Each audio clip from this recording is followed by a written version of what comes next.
Societal order. देखो एक बार, Lawrence Kohlberg की नैतिक विकास के सिद्धांत के अनुसार व्यक्ति किस अवस्था में है जब वह यह विश्वास रखता है कि वर्तमान सामाजिक प्रणाली को संक्रियात्मक या संक्रियात्मक पूर्वक, क्या है ये हिंदी, कौन सी हिंदी है, कहाँ पे अंग्रेजी इसकी, मुझे बताओ अभी।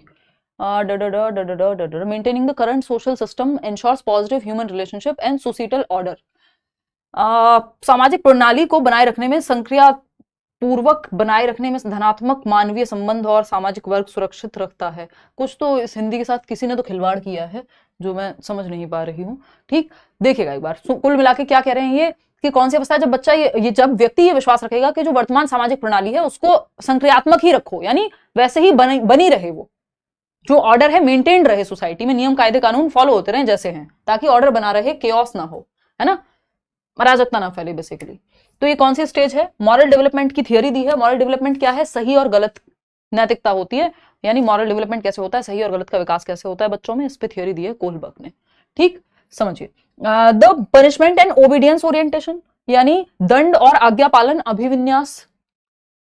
ओबीडियंस और पनिशमेंट तो फर्स्ट स्टेज है कि पनिशमेंट के डर से वो आज्ञा का पालन करेगा, तो ये बात तो होगी नहीं यहाँ। दी सोशल ऑर्डर मेंटेनिंग ओरिएंटेशन, बिल्कुल नाम से ही पता लग रहा है कि सामाजिक क्रम या व्यवस्था अभिविन्यास के समाज में एक क्रम बना रहे, रूल्स फिक्स्ड हैं, उनको बनाए रखो, नहीं तो क्या होगा, केओस हो जाएगा या ऑर्डर मेंटेन नहीं रहेगा। समाज में नियमों को मानना जरूरी है, रूल्स फिक्स्ड होते हैं। ये फोर्थ स्टेज है आपकी, जिसके बारे में यहाँ बात हो रही है। इंस्ट्रूमेंटल पर्पस ओरिएंटेशन होती है, गिव एंड टेक वाली, कि मम्मी मैंने भी तो इसको कल लंच दिया था, इसने मुझे आज पेंसिल नहीं दी, तो ये सेकंड स्टेज है। टिट फॉर टैट, जैसे को तैसा। दी यूनिवर्सल एथिकल प्रिंसिपल ओरिएंटेशन, ये तो भाई साहब बहुत ही आगे की बात हो जाती है। सिक्स्थ स्टेज है, हाईएस्ट लेवल है, तो यहाँ पे सेकंड के साथ हम जाएंगे। इसकी भी मतलब ये सारी ही थियरीज हम अलग अलग एक दिन इनके क्वेश्चंस करेंगे, तो ये और डीप में जब जा पाएंगे इसको। ठीक, क्वेश्चन नंबर, अगर आप पेपर ऑफलाइन ही होगा भाई, ऑफ कोर्स ऑफलाइन ही कहा हुआ है ना आपके नोटिस में, फटाफट से बताओ। देखो एक बार, देखो फटाफट से और जवाब दो। मैम अब तो स्कॉलरशिप से ज्यादा सैलरी में ध्यान है? अच्छा, गुड, चलो जवाब दो फटाफट। देखिएगा, in a progressive classroom assessment of learners during the process of teaching learning, यानी बच्चे का आकलन कैसे करें। प्रोग्रेसिव क्लासरूम यानी चाइल्ड सेंटर्ड है, बच्चे को सेंटर में रखा जा रहा है, लर्निंग बाय डूइंग हो रही है, तभी वो प्रोग्रेसिव क्लासरूम कहला रहा है। ठीक, तो बच्चा एक्टिव मिलेगा, सिंपल, जहां एक्टिव है वो ऑप्शन बेस्ट हो जाएगा प्रोग्रेसिव क्लासरूम के कॉन्टेक्स्ट में। Is not at all helpful in children's learning, क्यों भाई, प्रोग्रेसिव क्लासरूम तो अच्छा होता है, बच्चा सेंटर में रहता है। Creates a hindrance in the process of children's learning, ऐसा नहीं है कि बच्चे के सीखने में रुकावट बनेगा, बिल्कुल भी नहीं, हेल्पफुल होगा।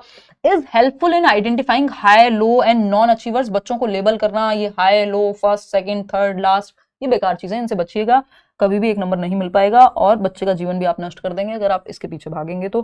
फोर्थ ऑप्शन है इज वेरी इंपॉर्टेंट। अब मैंने क्यों लगा दिया ये, क्योंकि अब तीनों गलत हो गए तो लास्ट ऑप्शन फोर्थ ही बचेगा ना, पांचवा ऑप्शन तो आप लिख नहीं सकते वहां अपनी मर्जी से, है ना। तो समझते हैं कहानी क्या है, देखिए। तो is very important since it gives insights into children's understanding and helps the teacher to reflect on her pedagogy. भाई बहुत बहुत बहुत महत्वपूर्ण है प्रगतिशील कक्षा में बच्चे को सेंटर में रखना या आकलन का होना बेहद महत्वपूर्ण है, क्योंकि यह बच्चों की समझ की जानकारी देता है और कहाँ शिक्षक और शिक्षार्थी को, टीचर को अपने मेथड में और बच्चे को कहाँ चेंजेस की जरूरत है वो पता लगेगा, स्ट्रेंथ वीकनेस का पता लगेगा, तो आकलन तो जरूरी है। ठीक, इसीलिए हम ये देख रहे हैं कि आप कितने क्वेश्चन सही कर पाते हैं, लास्ट में हम डिस्कशन करते हैं ना, तो पता तो हो कि आप कितने पानी में हैं। चलिए क्वेश्चन नंबर 20 देख लीजिए, 20वां सवाल है, multilingualism in a classroom needs to be understood as dash by the teachers, यानी बहुभाषिता, एक कक्षा में कई भाषाएं बोलने वाले बच्चे होंगे, इसको कैसे देखा जाना चाहिए कक्षा में। एन एसेट एंड रिसोर्स, एक गुण और संसाधन के रूप में, हिंड्रेंस रुकावट के रूप में, एक प्रॉब्लम के रूप में, एक सिस्टमैटिक इशू है ये नहीं। देखिए मल्टीलिंगुअलिज्म हो, बाइलिंगुअलिज्म हो, यानी एक से अधिक भाषाएं अच्छी ही होती हैं, कक्षा में बहुभाषिता होनी चाहिए, कोई नुकसान नहीं है उस चीज का। तो ये क्या है, एन एसेट एंड रिसोर्स, एक संसाधन है, ये आपका एनसीएफ भी कहता है, सारी पॉलिसीज कहेंगी कि एक गुण है, एक संसाधन है, एक पूंजी है। बहुत सारी भाषाएं, जितनी भाषाएं बच्चा सीखेगा उसके कॉग्निटिव डेवलपमेंट से लेके हर चीज के लिए बेहतर है। अगर बच्चे को 2 या 2 से अधिक भाषाएं आती हैं तो रिसर्च ये कहती है कि उसका जो संज्ञानात्मक विकास है, उसकी सोचने समझने की क्षमता क्योंकि वो बेहतर होगी, उसका कॉग्निटिव डेवलपमेंट बेहतर होगा, उसका इंटेलिजेंस बेहतर होगा। उसका रीजन क्या है, जब आप 2 या 2 से अधिक भाषाएं जानते हैं तो आप उन भाषाओं को जानने वाले लोगों से भी बात कर सकते हैं, तो आपका अपर्चर बढ़ गया। उस भाषा का लिटरेचर पढ़ सकते हैं, अगर आपको इंग्लिश आती है तो अब आप इंग्लिश का भी लिटरेचर पढ़ेंगे, इंग्लिश की मूवीज भी देखेंगे, है ना। आपको हिंदी आती है, आप हिंदी का भी लिटरेचर पढ़ पाएंगे, साहित्य यानी, और मूवीज भी देख पाएंगे, उन लोगों से भी बात कर पाएंगे। तो 70 चीजें कल्पना उस भाषा में कर पाएंगे, बहुत सारी चीज, उसका इतिहास पढ़ पाएंगे, तो आपका अपर्चर बढ़ जाता है, आपकी संज्ञानात्मक क्षमता भी बेहतर होती है, सोचने समझने की, सीखने की क्षमता बेहतर होती है जितनी भाषाएं आप जानते हैं। तो ये अपने आप में एसेट है, रिसोर्स है, इसको खराब नहीं मानना है। आगे बढ़ेंगे, क्वेश्चन नंबर 21 देखिएगा क्या कहता है, फटाफट से बताइएगा। जेंडर पे एक और क्वेश्चन है, कई बार होता है जब 2-2 क्वेश्चन आते हैं। An effective classroom strategy to reduce gender stereotyping and broadening developmental possibilities for all sexes, यानी कक्षा में सभी लिंगों में जेंडर रूढ़िवादिता कम करने और विकास के विस्तार की संभावनाओं को बढ़ाने के लिए प्रभावशाली पद्धति कौन सी है। यानी जेंडर स्टीरियोटाइपिंग आपको घटानी है ताकि हर एक सेक्स के लिए, चाहे वो मेल हो, फीमेल हो, अदर जेंडर हो, सबके लिए क्लास में पॉसिबिलिटीज बढ़े, उनका विकास प्रॉपर हो पाए, हर किसी को अपॉर्चुनिटी मिले। इसके लिए जेंडर स्टीरियोटाइपिंग क्या है कि हम ठप्पा लगा दे रहे हैं एक ऐसी सोच जो चली आ रही है जिसका कोई लॉजिक नहीं है कि लड़कियां तो जो है घर में रहेंगी, या लड़कियां मैथ्स में वीक होती हैं, लड़कियां गाड़ी चलाने में वीक होती हैं, क्या है, स्टीरियोटाइप है। ठीक, तो ये डांस कंपटीशन है तो लड़कियों को लेके जाएंगे, लड़कों को नहीं लेके जाएंगे। लड़के को अगर पिंक कलर पसंद है तो स्टीरियोटाइप ही है कि भाई तुम तो लड़कियों वाले कलर पसंद करते हो। तो ये स्टीरियोटाइप्स हैं जो हमने ठप्पा लगा दिया है, किसी एक जेंडर से किसी काम को जोड़ दिया जो कि जुड़ा होना नहीं चाहिए। तो क्या करेंगे यहाँ पे, इग्नोर कर देंगे। इग्नोर कर देंगे तो जनरेशन बाय जनरेशन ऐसी चलती चली जाएंगी, कोई चेंजेस होंगे नहीं। To reinforce gender roles as portrayed in the society, यानी जो समाज में चित्रित लिंग भूमिकाएं हैं, कि पुरानी किताबों में, अब तो खैर चीजें चेंज हो रही हैं, या मूवीज में भी, या एड्स में भी फॉर दैट मैटर, हम दिखा रहे हैं कि जो डिटर्जेंट के ऐड हैं, घर के काम के ऐड हैं, वो एक मेल ही कर रहा, सॉरी फीमेल ही कर रही हैं, और जो बाहर घूमने के मजे करने के एडवेंचरस ऐड हैं वो मेल कर रहे हैं। तो अगर हम यही दिखाते रहेंगे तो इससे तो स्टीरियोटाइप को बढ़ावा मिलेगा। ठीक, forming same sex ability groupings. अब सेम सेक्स एबिलिटी ग्रुपिंग अगर आपने बना दी तो फिर आप अलग थलग कर देते हो कि लड़कियां अलग बैठेंगी क्लास में, लड़के अलग बैठेंगे, तो ये भी अपने आप में स्टीरियोटाइप को ही प्रमोट करता है। बट शायद हम एज अ सोसाइटी कुछ हद तक कई जगह पे उस तरह से तैयार नहीं है, बहुत सारी समस्याएं आती हैं, तो ऐसा कई जगह पे होता हुआ दिखता है, आपको होना चाहिए नहीं। फिर आता है forming mixed sex activity groups and promote discussions. ये बात सही है, जब आप मिक्स्ड सेक्स ग्रुप्स बनाएंगे जहां लड़के और लड़कियां दोनों हैं एक ग्रुप में, और विचार विमर्श करने पे, डिबेट डिस्कशन होगा, तो वो इंसान की तरह देखेंगे एक दूसरे को, ना कि ऐसा कि पता नहीं ये क्या ही मिल गया है या ये कौन ही है ना। तो लार नहीं टपकाएंगे एक दूसरे को देख के।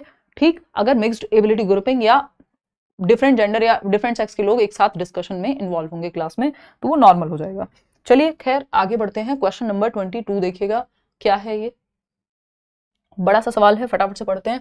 To promote meaningful learning in the classroom a teacher should. अगर आपको मीनिंगफुल लर्निंग यानी अर्थपूर्ण अधिगम, जिसका कोई मतलब है, जो जीवन से जुड़ा हुआ अधिगम है, जीवन से जुड़ी हुई लर्निंग है। पहला ऑप्शन है help students to regulate their own emotions and motivation, यानी अपने इमोशंस को रेगुलेट कर पाए टीचर्स और मोटिवेट रह पाए। बात तो सही है, तो क्या होगा, मीनिंगफुल लर्निंग होगी, टीचर्स को ध्यान रखना है इस चीज का। Categorise and label students, label नहीं करना है, ठप्पा नहीं लगाना है बच्चे पे परफॉर्मेंस वाइज, एबिलिटी वाइज कि ये फर्स्ट आता है, ये सेकंड आता है, ये बुद्धू है, ये है, बेकार बातें हैं। हर एक बच्चे में अपनी कुछ यूनिक क्षमता है, उसको आपको बाहर निकाल के लाना है एज अ टीचर, कंपेयर नहीं करना उनको। प्रमोट डायलॉग एंड डिस्कशन, हाँ बच्चा यहाँ एक्टिव रहेगा, बच्चा यहाँ एक्टिव रहेगा, जिस ऑप्शन में बच्चा एक्टिव रहेगा वो सब अच्छा है। इग्नोर डाइवर्सिटी, डाइवर्सिटी को इग्नोर नहीं करना, एम्ब्रेस करना है, यानी विविधता होगी, हम सभी रोबोट हो जाएंगे अगर सब सेम होंगे, तो विविधता तो चाहिए, डिफरेंसेस तो चाहिए, डाइवर्सिटी तो चाहिए, तो डाइवर्सिटी को खत्म नहीं करना। फर्स्ट और थर्ड हमें यहाँ सेंसिबल लग रहा है, जो कि फर्स्ट ऑप्शन में ही दिखाई पड़ रहा है, तो फर्स्ट ऑप्शन सही हो जाएगा। क्वेश्चन नंबर 23 देखिएगा, अ टीचर शुड, एक शिक्षक को निम्न में से क्या करना चाहिए। आप बताइए, इतने में पीती हूँ, जल ग्रहण कर लेती हूँ, है ना। देखिए, बहुत बढ़िया, मंडे टू फ्राइडे 9 बजे का टाइम रखेंगे, अभी थोड़ा सा लेट हो जा रहा है 2 दिन से, 9, 10, 15 तक हो जाते हैं, बट कोशिश रहेगी।